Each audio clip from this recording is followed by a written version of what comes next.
I am only imagining because we have tried to get her to really dig them jiggers, and she just won't do that.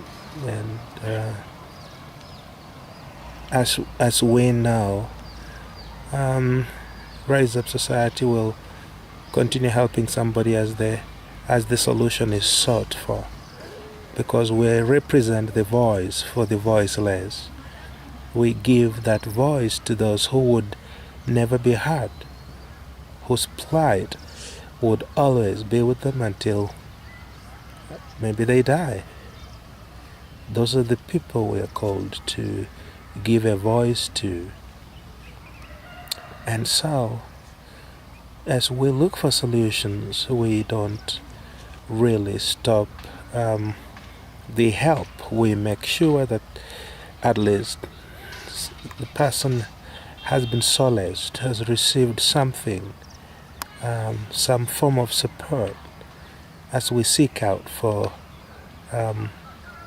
sustainable help for them.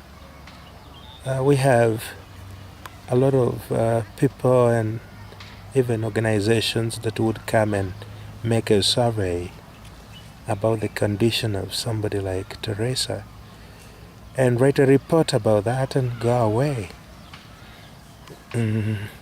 We try to avoid that because that's not our mandate. We are not a research organization. We don't do surveys. We don't do research. We simply help. We know research is important, and it is really in line with the sustainable, big-time, long-term helps. Things that would bring lasting solutions in a massive way. And we are willing to engage in research and development so that we can get a lasting solution to these menace. We really have been praying and writing proposals to organizations that could help empower us to do research in this field of jiggers. And we haven't succeeded, but we don't wait. As we wait for help to come with regards to research and development, we are already offering the little we can offer, and we have so far seen what we saw. With even the cases that were so desperate and hopeless, springing forth and becoming better. And so we're encouraged by the results we see. That is the food we feast upon and keep on going. And so Teresa has at least one person who could help, but they don't do that. And because it's not within our calling to judge, we don't judge people. Because judgment precedes sentence. And we don't sentence people because a judge must also sentence you to a given punishment. And those people who judge others will always pass some form of sentence which is not really favorable, with the motive of punishing. So when you judge, you must know that you also pass judgment, because you don't judge and just sit there. After you have done the analysis of the case at hand, you must sentence. You must pass sentence. And when you pass the sentence as a judge, it means you're done with the case. You hand over to another authority, to the prisons department, to the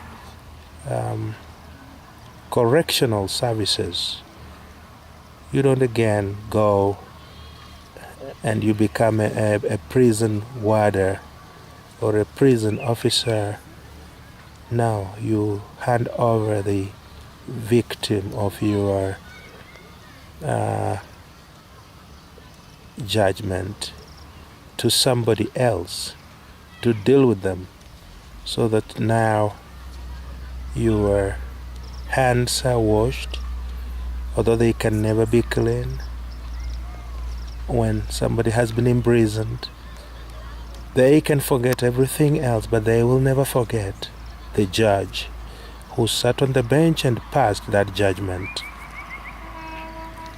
And most of the times they will feel, this person shouldn't have done this to me.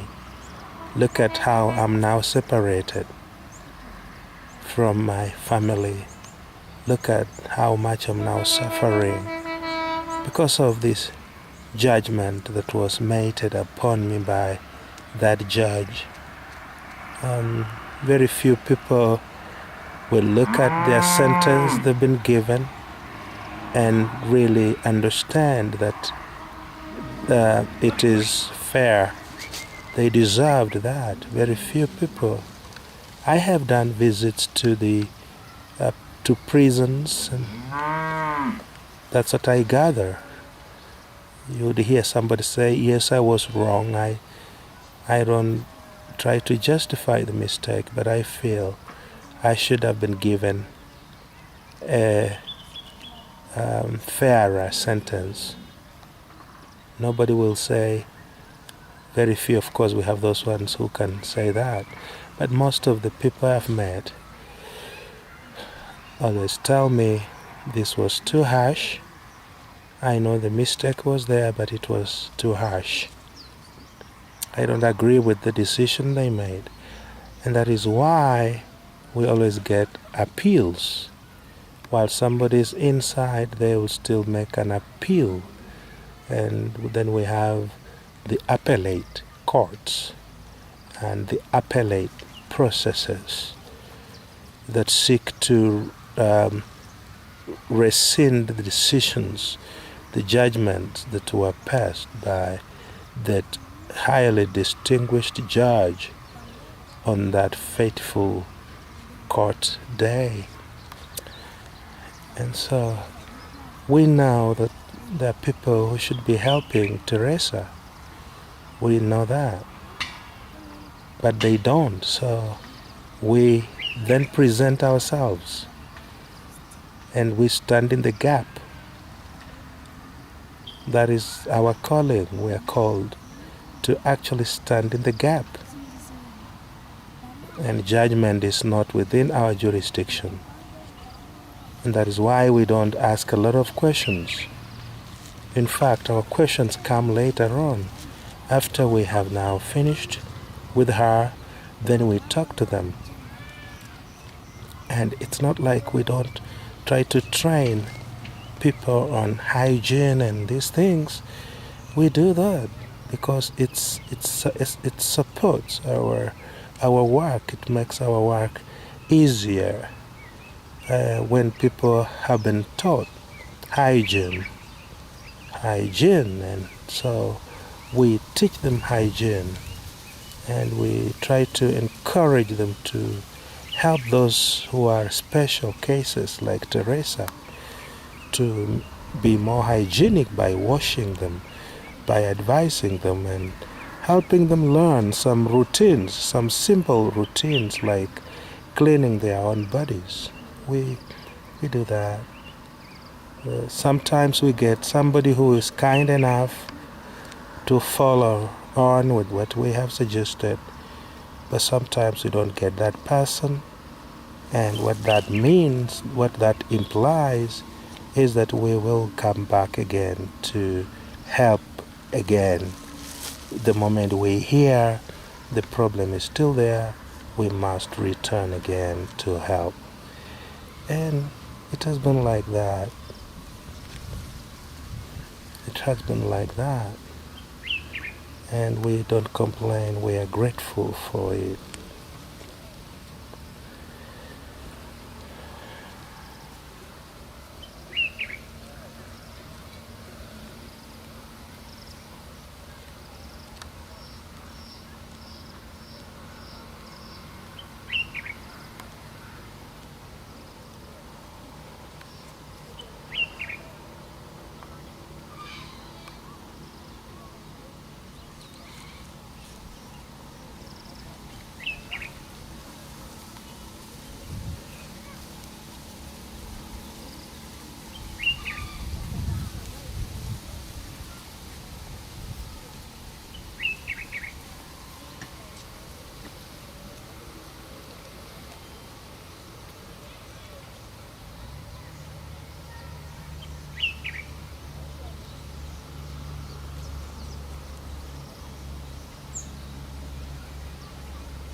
Ziwe safi, nguo nyeupe mno, umeoshwa kwa damu